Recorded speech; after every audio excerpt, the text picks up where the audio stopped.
Om Sahana Bhavatu Sahano Bhunaktu Sahaviryam Karavavahai Tejasvinavadhitamastu ma Vidvishavahai. Om Shanti Shanti Shanti. Om. May Brahman protect us both. May Brahman bestow upon us both the fruit of knowledge.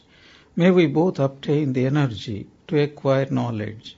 May what we both study reveal the truth. May we cherish no ill feeling toward each other.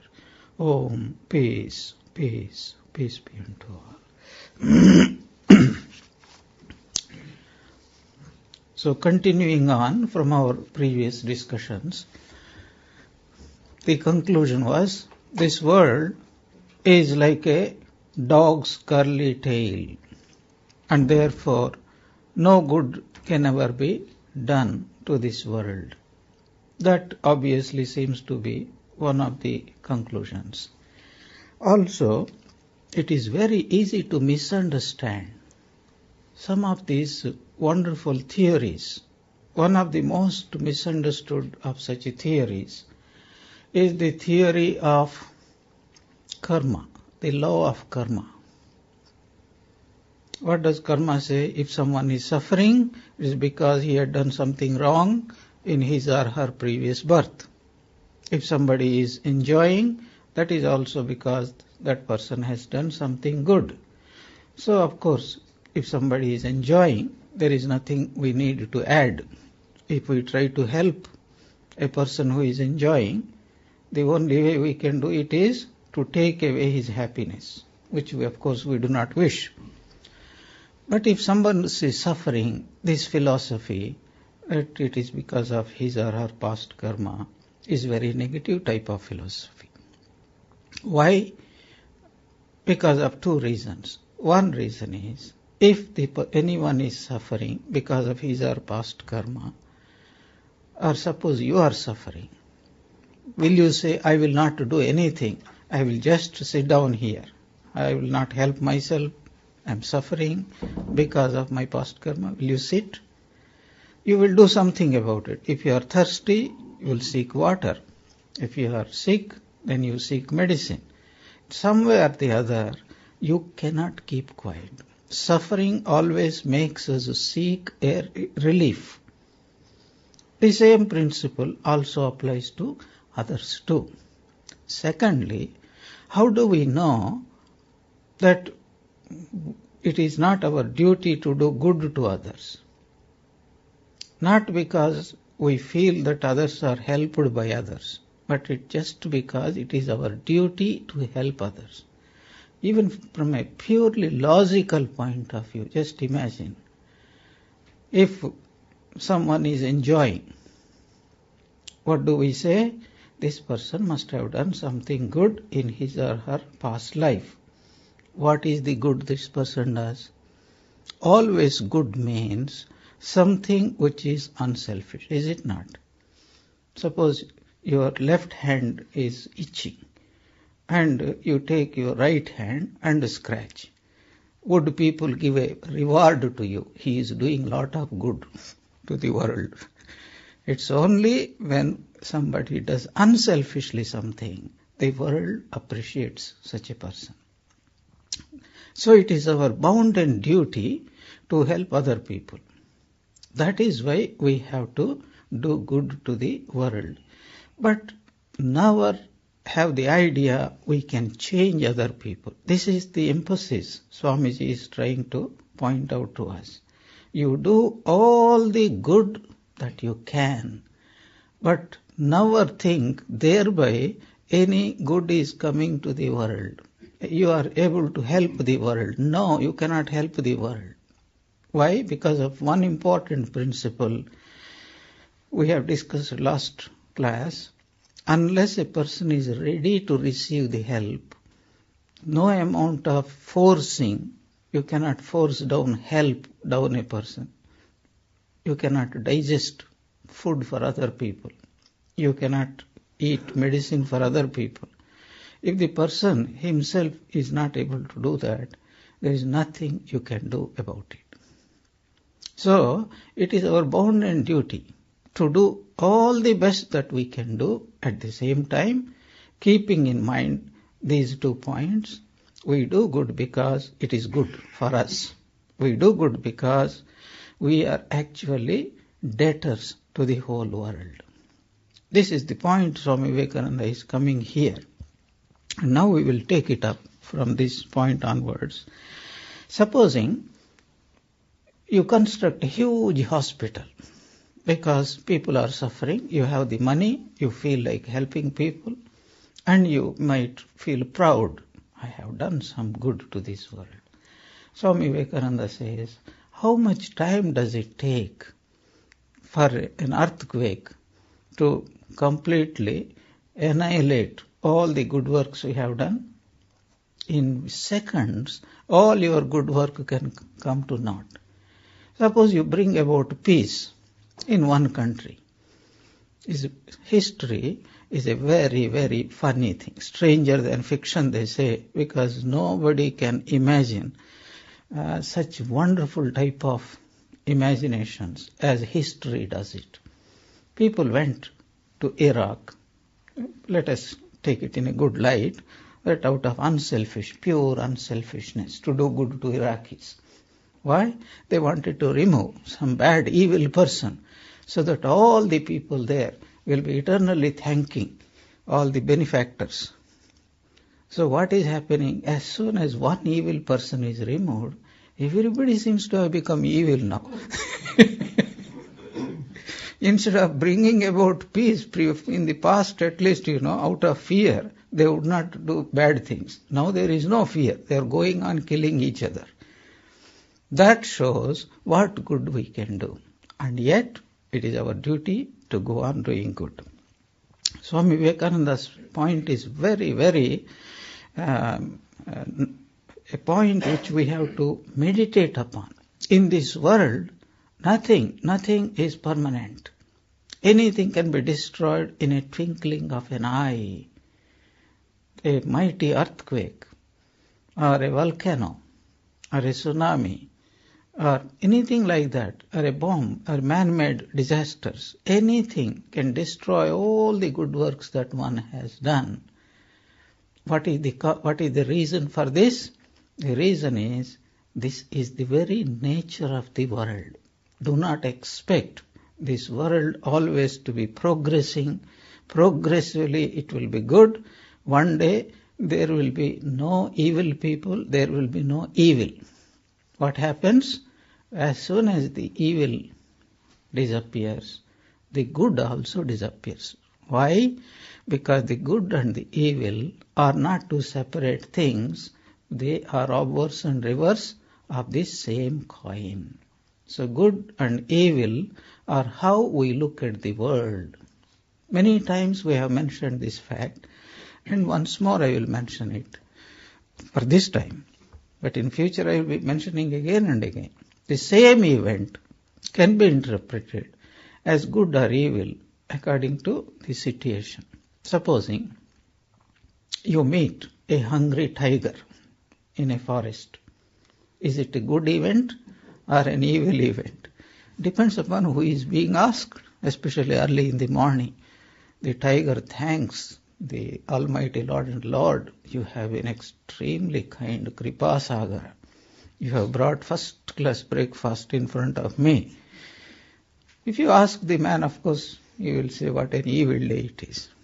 Any event is having both good and bad sides at the same time to different people, because situation is different according to different people.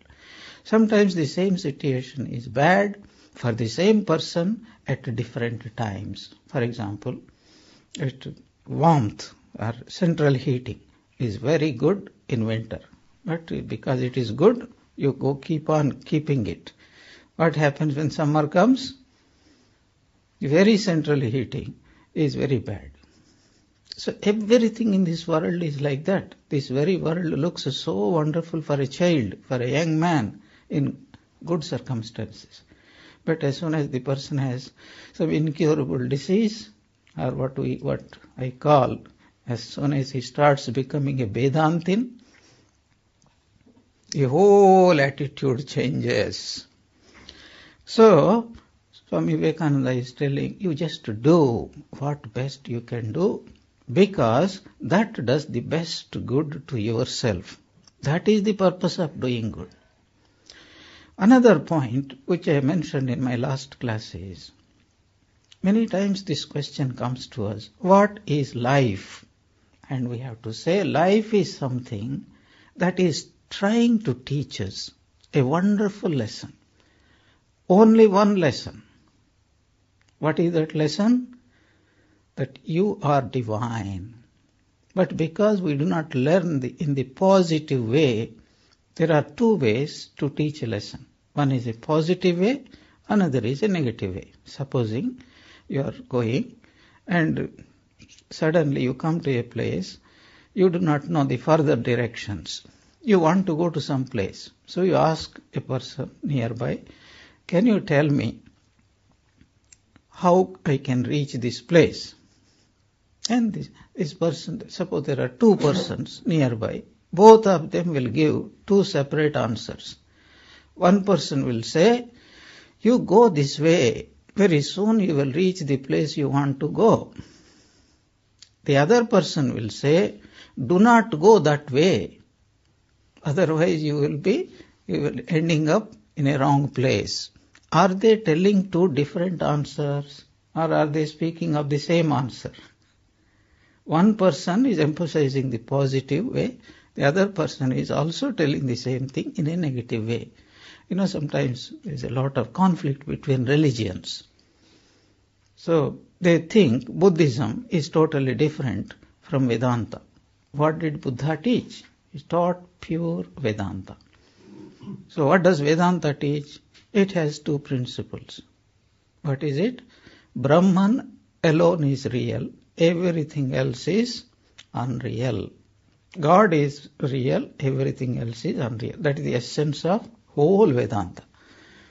What does Vedanta do? It emphasizes God is real. God is real. You are divine. You manifest your divinity. This is what we have been discussing.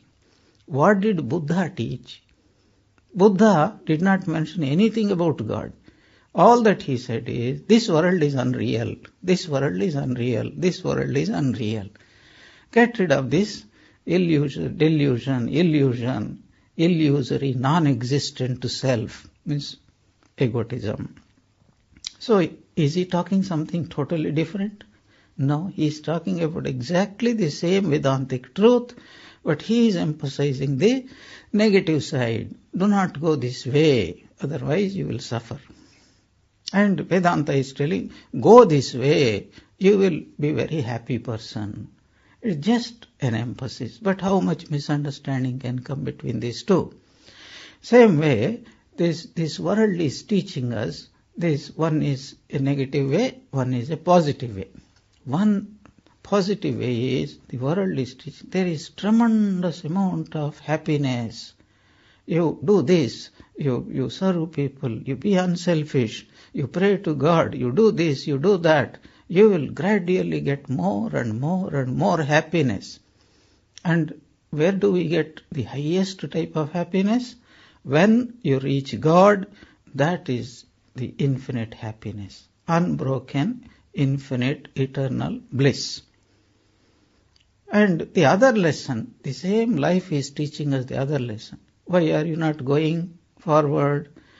Because you are attached. You are attached to illusory things. So do not be attached. That is the lesson this life is trying to teach us. You cling.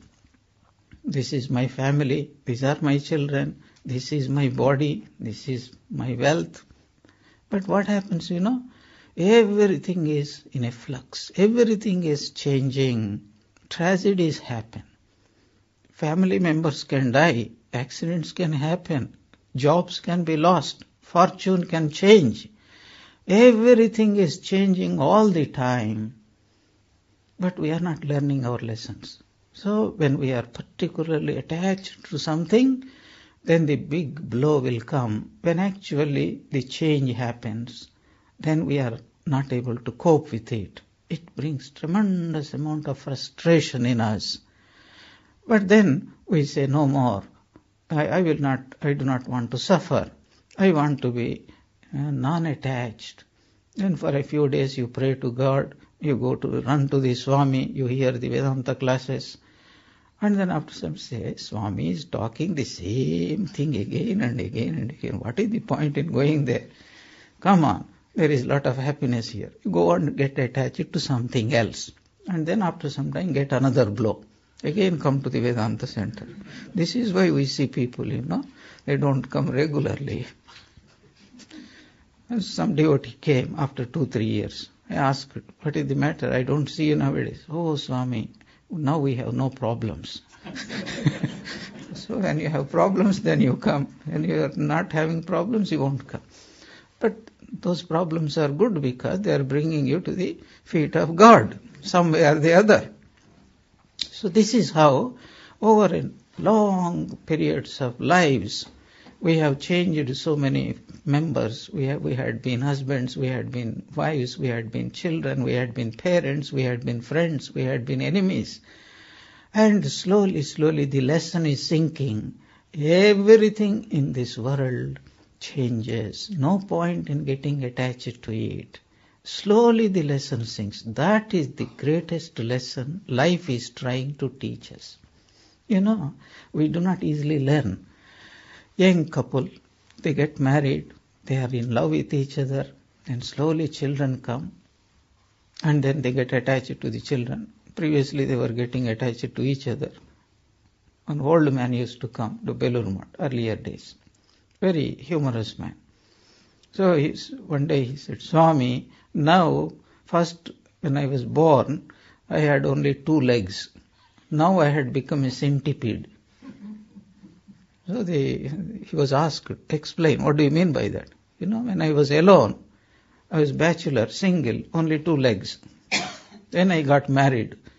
Then I had 4 legs. Then slowly children start coming. With each child, the number of legs, pair of legs had increased. Now so many children, their children, I can hardly move about in the house. I had become like a centipede. So our attachment grows and grows. Don't you see?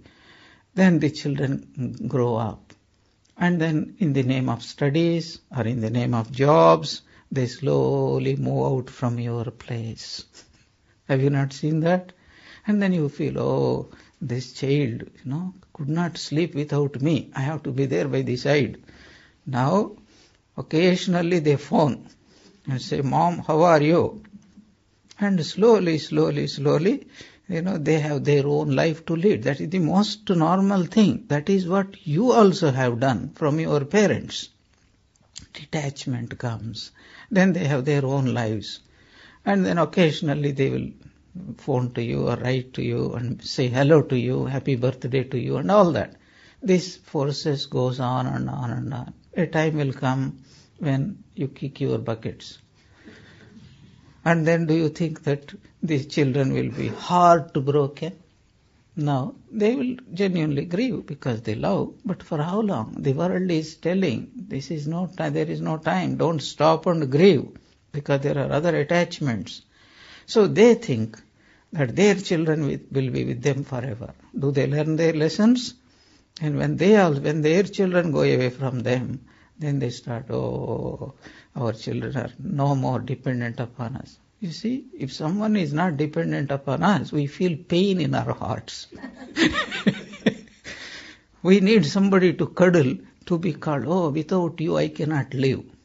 Always the process starts like that. Without you, I cannot live. After some time, with you, I cannot live. That is the process. But if we are wise, then we learn our lesson. Detachment is the way to learn. But what does it mean? Does it mean that we should become cold and heartless and all that? That is the subject for the next chapter, which I will come very shortly. So, Swami Vivekananda is telling, let us give up all this foolish talk of doing good to the world It's not waiting for your or my help. Yet we must work and constantly do good, because it's a blessing to ourselves. That is the only way we can ever become perfect. Swamiji is concluding this one. To recapitulate the chief points in today's lecture. First, we have to bear in mind that we are all debtors to the world, and the world doesn't owe us anything.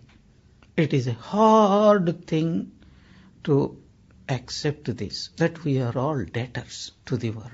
Are we? Yes. By our very birth, by our very living. Do you know how many organisms are in our body which are helping us to survive? Without those organisms, it is impossible to survive. Everything in this world is trying to help us to survive. What about enemies? They are doing the greatest good to us, unbeknown to themselves. Actually, our enemies are our greatest friends, well-wishers. That's why one wise man had said, Lord, so I can take care of my enemies, please help me in taking care of my friends. How are the enemies helping? Seshe jara bash diye sajya koreche tadero dhanyabad. There is a saying, in Bengal villages, they want to entertain themselves, so they organize a drama. Because it's a village, everybody has to help. Always when somebody does some good, there will be detractors, Oh, these useless fellows, why this drama now? We are quite happy, we go on doing it. And who these actors? Do you think they are actors? Whatever you do, they try to pull you down. But some people are there. Some people bring mats, some people bring food, some people bring water, some people bring canopy, some people bring a bit of chairs. Everybody. This chair story, did I tell you the chair story? There was a speaker. There was a lecture organized in a village. And because a speaker was invited, and he was the most boring speaker the world had ever seen. So somebody brought up a chair and put it on the platform. The speaker went on and on. After a few minutes, the audience understood the capacity of the speaker and just left. Only one man was sitting till the very end of the talk. So the speaker was very highly pleased. At least one man is appreciating. Said, I am so grateful to you.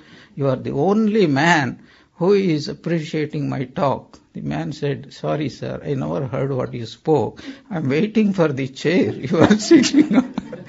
It's my chair. I have to take back home. So, in this world, there are people who go on criticizing, but they also are doing indirectly some good. How?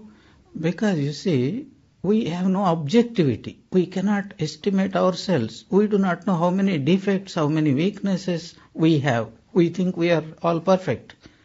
But when somebody else is there, they could objectively see us and they could place us in the right place. They can put us in the right place. So criticism is very good. That is why Swami Vivekananda used to say, if you want to progress in spiritual life very quickly, go and live in a place where everybody is trying to pull you down. Then you see, you will constantly be thinking of God only. Otherwise, you will get attached. So, we are all debtors. This is the principle because of which this great concept of Pancha Mahayagna had come. In Hindus are obliged. They are indebted to 5 factors. Therefore, whole life goes on only in paying off the debt. We are indebted to the sages. We are indebted to our ancestors. We are indebted to gods who provide us with all the good things in life. We are indebted to other human beings. We are indebted to all non-human and non-living things too. The clouds, the sun, the moon, the rivers, the mountains. That is why in India, every river is deified. Every plant is deified. Every mountain is deified. Why? Because it is these things which are helping us live. Without this, life becomes impossible. The sun is the greatest God. As some scientist had pointed out, every time you eat a piece of something, you are eating a piece of sun, because it is the sunlight which comes in the form of food. It is the sun which makes the winds. It is the sun which brings the water. It is the sun which gives light, which gives life, which makes it possible for us to live sanely, not only physiologically, but even mentally. Otherwise, if there is without the sun, what do we become? Sad. Seasonal affectation disorder. You know that? For a long time, if you go without the sun, mind becomes very dull. That's why you see in this country, as soon as the sun comes, a little bit, they give up everything and then joyfully walk. And in Madras, as soon as the sun comes up, they joyfully they run into their homes, away from the sun, because they have too much of sun there. It is a great privilege for all of us to be allowed to do anything for the world. In helping the world, we are really helping ourselves. The second point is that there is a God in this universe. It is not true that this universe is drifting and stands in need of help from you and me. God is ever present therein. He is undying and eternally active and infinitely watchful. Swami Adbhutananda, Latu Maharaj, was serving Sri Ramakrishna. And Sri Ramakrishna had a wonderful way of teaching the highest truths. Being tired, the Swami Adbhutananda, Latu Maharaj at that time, his eyes were closing now and then while serving Sri Ramakrishna. And Sri Ramakrishna was asking him, "My boy, do you know what your Ram is doing now?" He said, "No, sir, I don't know." Then Sri Ramakrishna explained, "He is keeping watch. He is awake. While all the creatures sleep, he is keeping awake to protect them like a mother." Swami Adbhutananda never heard this. He said, "Sir, is it true?" Sri Ramakrishna said, "Yes, it is true." "Is it right? Because it's we who are supposed to serve the Lord. And instead you are saying that it is the Lord who is serving us by keeping awake and then watching over us." He said, "Yes, my boy. If the Lord closes his eyes for a second, there will be a terrible disaster in this world. The whole world will come to an end." This marvelous truth has been put in the form of a story. In our Puranas, mythologies, there was this Lord Shiva and Parvati were sitting there one afternoon, sunset, beautiful scene, and they were relaxed, and Parvati was in a playful mood. So very playfully, she put her hands and closed the eyes of the Lord Shiva, just for a moment. And Lord Shiva got very much annoyed, and he said, "Parvati, never ever do that again." And Parvati said, "Lord, I am only playing. What wrong have I done?" He said, "Don't you understand? This one moment of ours is aeons and aeons of human beings. You have closed the eyes. What does it mean? The sun and the moon have been shut out from this world. Look at the world. All life has been destroyed because of your play." Do not take it too literally. It is to tell the fact that with this, supposing, God sleeps. Do you think you can live? So you say, well, the world is going on jolly well without God. No, my friend, you cannot live without God, because you have a wrong idea about God. What is God? Supposing you are very thirsty. What is your God? But suppose, there is a place you are trapped, there is no oxygen. What is your God at that time? Supposing the air and the wind and the clouds and the sun, everything says, everybody has got a holiday, only we don't have a holiday. You know Sunday? Sunday is a holiday, is it not? Sunday is dedicated to the sun. The poor fellow, do you think he has a holiday? About the sun says, it's my day off, I will go off. Do you know what will happen? Your whole Sunday will be ruined. God never takes leave. Eternally is going on. The wind is blowing, the water is falling, the clouds are pouring forth, the waters, the earth is compared to a mother. It is just giving you, sustaining you. And what do? The only you dig. The more you dig, the more she yields. God in the form of these 5 elements is sustaining the whole creation. That is why Sri Ramakrishna said, God never sleeps. He cannot sleep. If he takes rest, Mahapralaya will happen. All dissolution will take place. So there is a God and he is watching. He is taking care of his world. This is his world. If you being a human mother, if you can take care of your baby with infinite watchfulness, and do you know, a mother having a baby never ever sleeps. Is it a correct statement? You think no, because the mother also sleeps at night and other times too. What I mean is that subconsciously her mind is tuned. The slightest whimper of the baby instantaneously brings out response from the mother. I do not know whether you watch these wild movies by David Attenborough, nature movies. He was showing one some time back, a bear is hibernating. It is at that time that it gives birth to the cubs. It is in a half dozing state. It has given birth to the baby, and the baby is trying to feed itself. So it is trying to travel to suck the milk from the mother. You know, it's only just few inches, but it is compared for this baby to get to the breast of the mother. It is like a person like me and you trying to climb Everest. It is so difficult. You know, it is a tiny baby. What is the mother doing? With its paw, it is slowly pushing the baby up, unconsciously.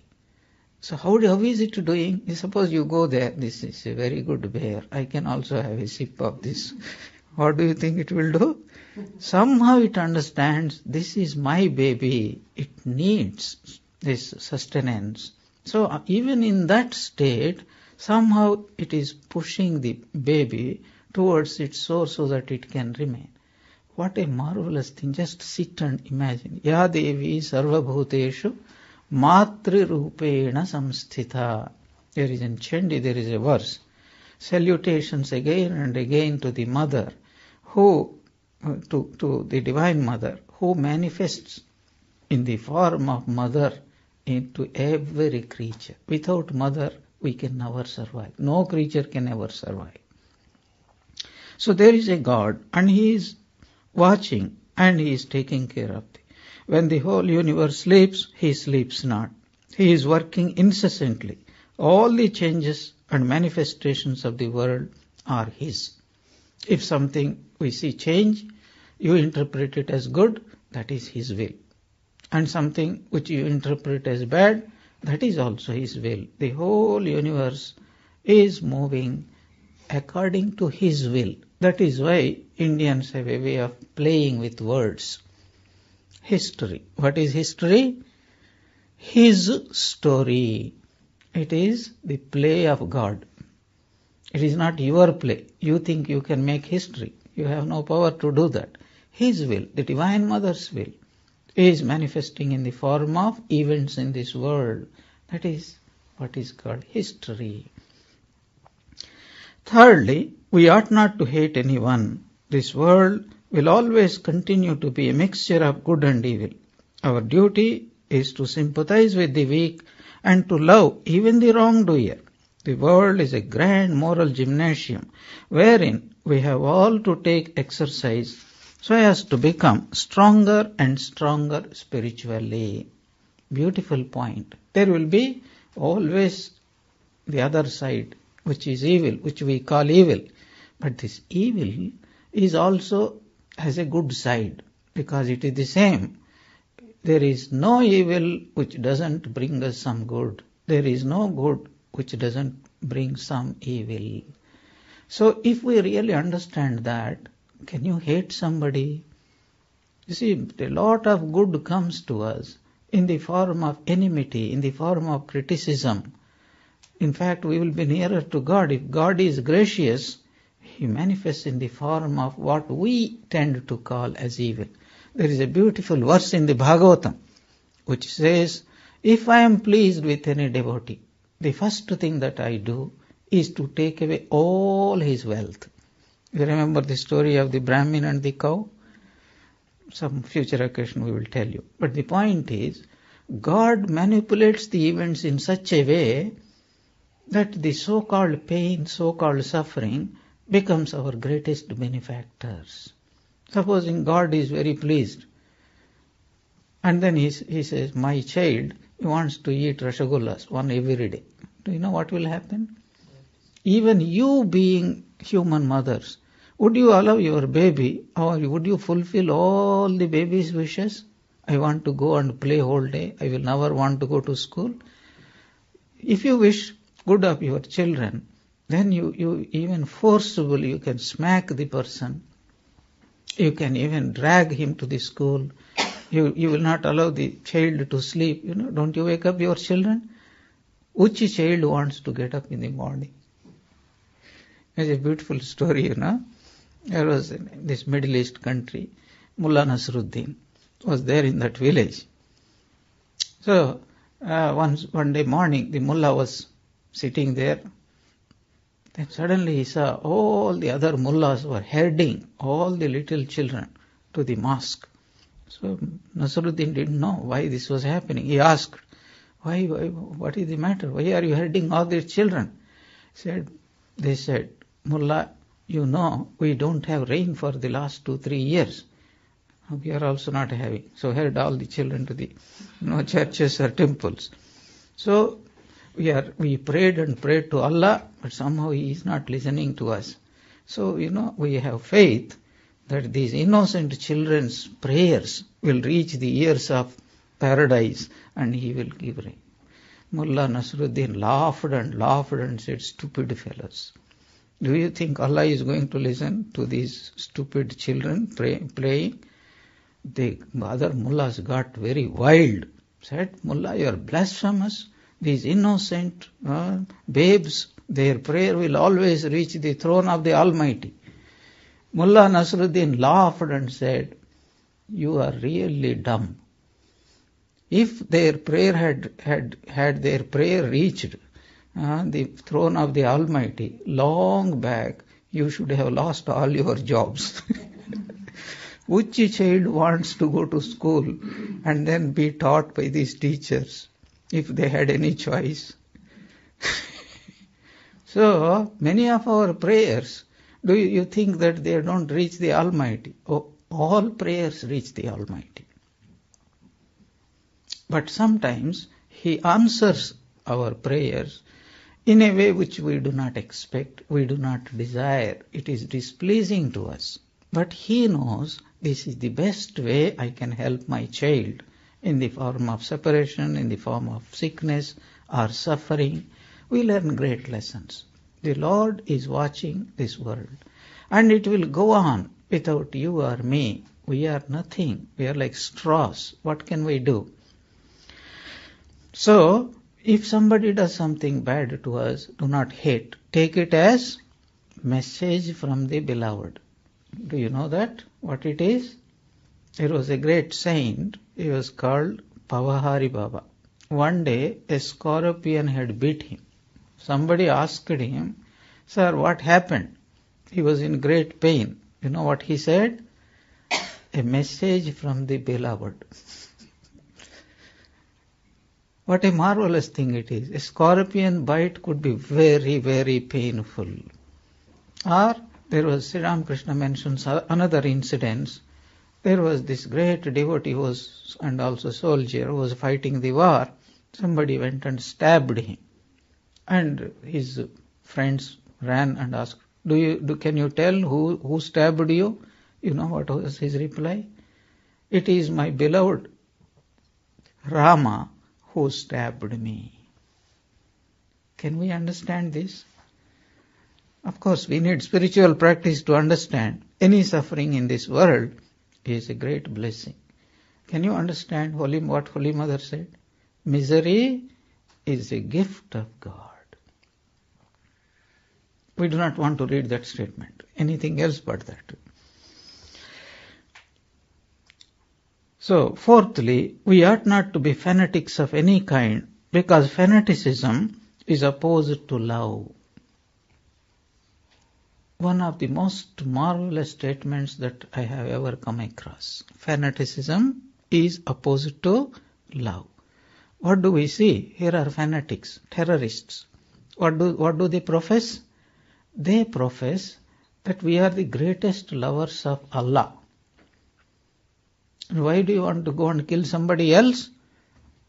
Because that is what Allah wants us to do. They are fanatics. And they profess love for Allah. Do you think do they really love Allah? Is this the way love manifests? If we love something, that the first thing that happens is fanaticism will go. Let me give you an example. Suppose you have a neighbor and you love that person, is one of your great friends, but unfortunately that person happens to come, imagine, from another religion, from another tradition, from another culture, whose ways are completely not acceptable to you. And you still say, he is your greatest friend. How do you look upon that person's activities? If you truly love, there will be no fan. Okay, that is another way of life, that is their culture, that is their tradition, and I completely accept it. That is the true effect of true friendship or love. But you say, I love this person, but I can't stand the way, the persons behave and all that. Does it show that you are really friendly with that person? It doesn't show. You appear to be very sincere. You may genuinely even wish that, I would like to love this person. But love and its opposite, fanaticism, cannot stay together at the same time in the same place. It is impossible. So wherever we see fanaticism, and fanaticism can come in innumerable forms, not merely killing somebody, that is an extreme form. Fanaticism can come in the form of choosing the colors of the curtain. I was looking at a cartoon, newly married couple. They were quarreling about the color of the curtains. And immediately the wife got, wait, let me bring a camera. This is our first married quarrel. If there is love, there would be no fan. Okay, that is your liking. This is my liking. This is the food you like. This is the food I like. This is the dress you like. This is the dress I like. So, permit anything within reason and do not mind at all how the person does this thing. But we are intolerant. There are people in this world with different natures. Some people talk too much and some people talk too less. This seems to be opposed to each other. But there will be criticism, especially in this modern world, some kind of psychological fanaticism is too much evident. One of these is, suppose you have a daughter, say 15 or 17 years old, and this daughter is not having a boyfriend. You think there is something seriously defective in the character of that girl because she is unable to secure a boyfriend. Is it not? I'm talking about, the Western society. The parents get very anxious. Is it a correct assessment? There are people who are simply not interested at that stage. They are interested in studies. They are interested in other things. They think it is not the time. So, but because 99% of the girls have boyfriends, 99 boyfriends have girlfriends, you think that it is normal psychology. And anything opposite to it is abnormal psychology. That is how we estimate things. How much really do we understand human nature? Sri Ramakrishna was, don't think it is only in this modern world, old time world also. Sri Ramakrishna was crying, Allah, Allah, Hari, Hari. And his mother thought, this man has gone mad. Yeah, and she brought him to Kamarpukur with all the anxiety of a mother, and there was no psychologist there. In those days, psychologists use these mantriks we call, those who control ghosts. So she had brought the controller of the ghost, and then the ghost came and said, sorry, he is perfectly normal. He is in a high spiritual state. So it needed the certificate of a ghost to make the mind of the mother a little bit peaceful. Every society, when people behave a little bit differently, they are immediately stamped as abnormal. Something very strange. Anyway, that is the nature of the word. So, you hear fanatics glibly saying, I do not hate the sinner, I hate the sin. And again, some of us are too clever for ourselves. We think we are too clever. What is that? Why don't you go to that person? Oh, he is a very wicked person. Well, wicked person means what? He is doing something wicked. But the person has got some good quality. Yes, I know. He has also good qualities. I always distinguish. I only hate the bad things he does. I don't hate the person. Swami Vivekananda is telling, I have traveled practically half the world. I am yet to come across a person who could really distinguish between the actions of a wicked person and the wicked person. We judge a person according to the actions. We never separate the person. It happens. And in our normal day-to-day life, a monk should always be a good monk. Anybody who renounced this world should be a good monk. Because if he doesn't behave like a good monk, then he is doubly transgressing his duties. Why double? Because if an ordinary person who is not a monk misbehaves, only people say he is a bad person. But if a person who has renounced the world misbehaves, he is doubly to be blamed, because first of all, personally, if he does something wrong, he will be the loser. Secondly, he is bringing bad name to the monastic institution.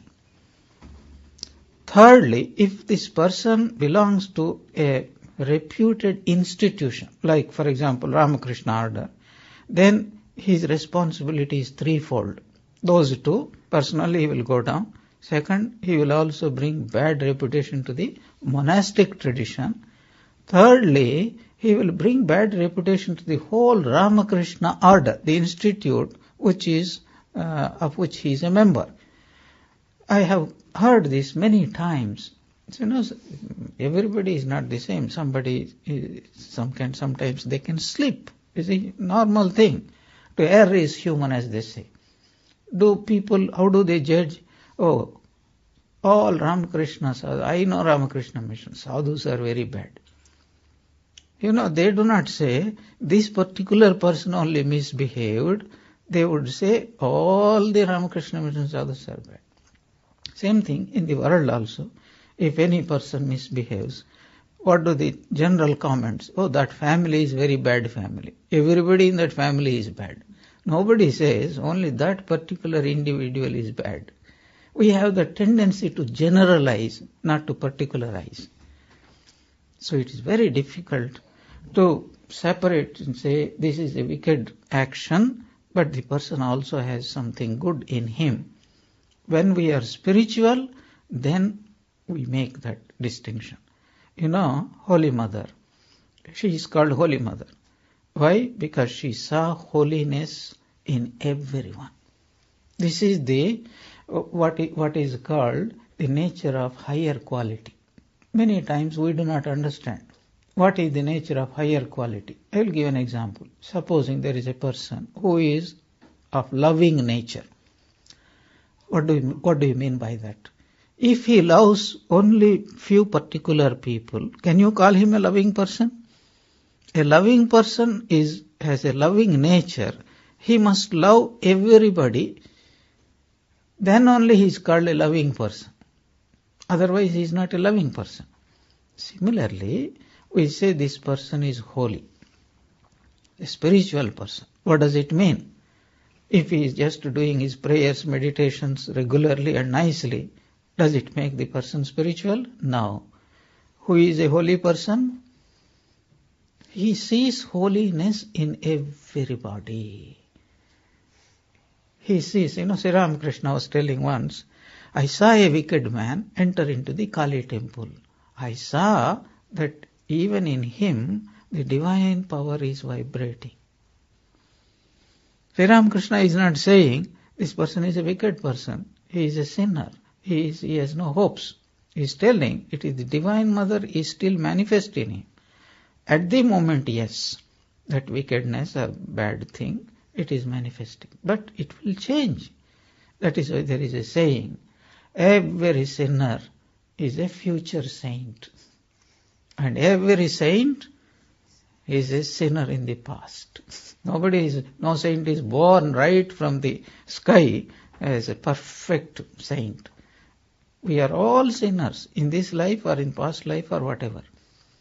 So it is very important when we are trying to do some karma yoga, it's very important to look upon everyone as a manifestation of God. That is why Shiva Gnane Jiva Sheva. The significance of that is, if you are trying to go and do good, and then you pick and choose and say, this person is good poor man, so I will do good to this good. But that poor man is very bad poor man. I am not going to do any good to him. These practical problems arise when we are trying to do some good. For example, in Jairam Bhatti, in Holy Mother's time, they started a dispensary, free medicines. So one day the disciple came and complained, Mother, even the rich people whom we know, they are quite well-to-do, they are also joining the queue to get free medicines. What shall we do? The medicines are meant for poor people who can't afford. Now if you say, you drive away these rich people, then where do you put a line? So you have to say, who is a rich man? Who is a well-to-do man? What is the amount of money he has got? All these things will... So Mother said, whoever joins the queue, he is a poor man, irrespective of what he has or has not. Just serve him like anybody else. The whole point is, if you want to do good to only good but deserving people, how many... You will get a lot of deserving people, but I wonder how many good people you will get. Very difficult. So you have to see God in them. What does it mean? It means maybe this person is not good right now, but he will be all right in the future. Let me do my best to help. That is the attitude. I am prepared to go any distance to see the face of that man who can really make a distinction between the sin and the sinner. It is easy to say so. If we can distinguish well between quality and substance, we may become perfect men. It is not easy to do this. And further, the calmer we are and the less disturbed our nerves, the more shall we love and the better will our work be. So this is the end of this particular chapter. By helping the world, we help ourselves. Swamiji is summarizing, if you want to help, be calm, be peaceful, be tranquil. How can we be tranquil? If we go on looking at all the bad qualities of people, we can never be calm. What is the way to overcome this problem? See the divinity, future divinity in everyone. And that is how we can become calm. Otherwise there is no other way. So the next chapter is non-attachment, is complete self-abnegation. So much of misunderstanding about what you call non-attachment. What does it mean? It means that don't expect anything. So is it possible not to expect anything? Without motivation, it is impossible to do anything. Spiritual life is the highest motivation. God is the highest profit. You know that story, you remember? A monk was sitting under a tree in a village, and a villager was passing by. And seeing the monk, he saluted, because that is how people are taught. Seeing the salutation of this villager, the monk got up, prostrated, sastanga pranam. And the villager was taken aback, said, "Sir, why did you do that to me?" And the monk asked, "Why did you do this to me?" Then the monk answered, "See, why did you bow down to me? Because you are a monk. And what is a monk? One who renounces the world is a monk. Look here, renunciation. Your renunciation is far superior to my renunciation. After all, if somebody renounces £1 in the hope of getting £1,000,000, is that a bigger sacrifice? If somebody renounces £1,000,000 for the sake of getting £1, that is the real renunciation. I renounce this £1 worth of the world in the hope of getting £1,000,000 worth of God. Whereas you are such a great sacrificer. You sacrificed £1,000,000 worth of God for the sake of this £1 worth of this world. Your sacrifice is far superior to my sacrifice. That is why I prostrated myself in front of you. So people think non-attachment means, first of all, don't expect anything. No, you expect not petty things, but the very highest thing. Call it God, call it liberation, nirvana, whatever you call it. Secondly, non-attachment doesn't mean that we have to be cold and indifferent and all that. How do we know we are non-attached? One way of saying, I am not affected. If you are not affected, maybe there is something seriously wrong with your nerves. You are a very dry fellow. There is some gland is not working in you. That is why you don't feel anything. You must feel the very best more than anybody else. If somebody is suffering, you feel the suffering. If somebody is happy, you get elated seeing the suffering, the happiness of other people. You must have the tremendous amount of feeling. But then what is the meaning of non-attachment? Complete self-abnegation.